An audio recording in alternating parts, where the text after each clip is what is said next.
Hello students, welcome back.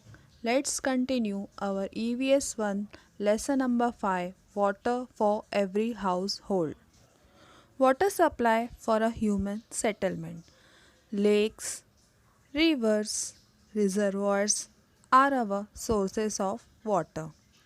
They are often at a long distances from our houses. It is difficult to collect water from such distant places. Besides, we cannot be sure that the water can be used as it is for drinking. That is why a large water source is identified near a settlement. Water from it is brought through large pipes to a common place. There, the water is made safe for drinking. This is called purification of water.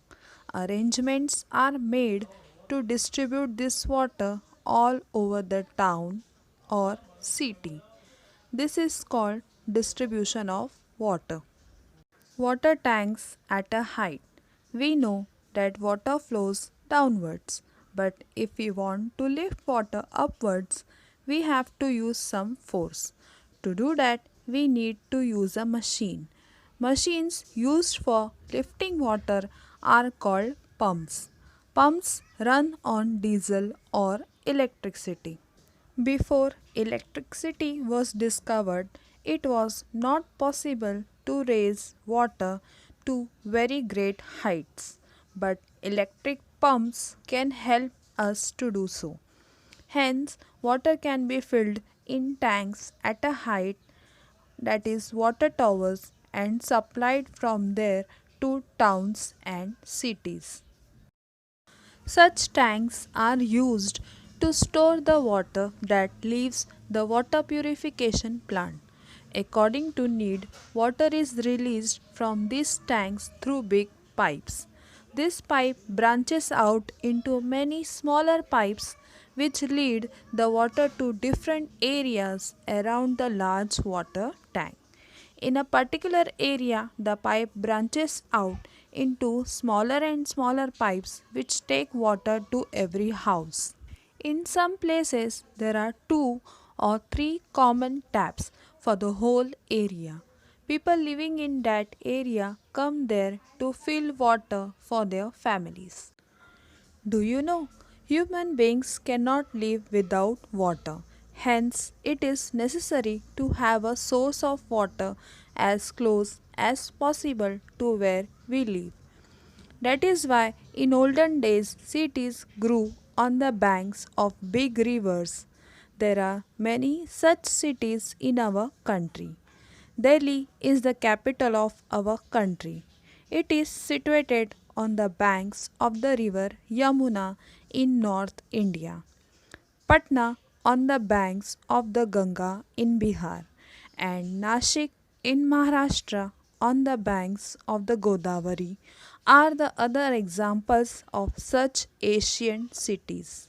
Even today, in some places, water is drawn from wells or bore wells for use at home, but it needs to be ensured that the water is potable.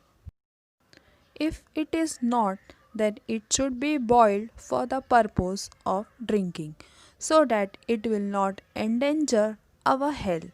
In some places, water is supplied by transporting it by means of tankers. Try this. Take an empty bucket, lift it to get an idea of its weight. Now half fill it with water and see how much heavier it becomes. It must be quite a hard core to carry a bucket full of water from one place to another. Don't you agree? Remember how much water you need in your house. Now you can understand how much work is done to fill that much water. Many people are engaged in the work of water purification, storage, and distribution. Electricity or diesel are used to run the machines for these purposes. A lot of money is spent for this work. Hence, potable water proves to be and expensive substance. We must take care of water just as we take care of our other valuables. What we have learned: we need water continually, so we store water at home. A lid and tap on a water container help to keep the water clean and make it easier to use. If drinking water is not potable, it can cause diseases.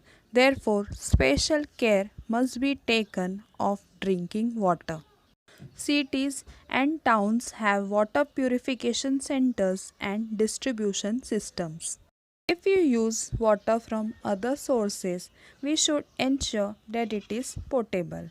Obtaining potable water involves labor as well as expense. Water should be stored properly and used carefully.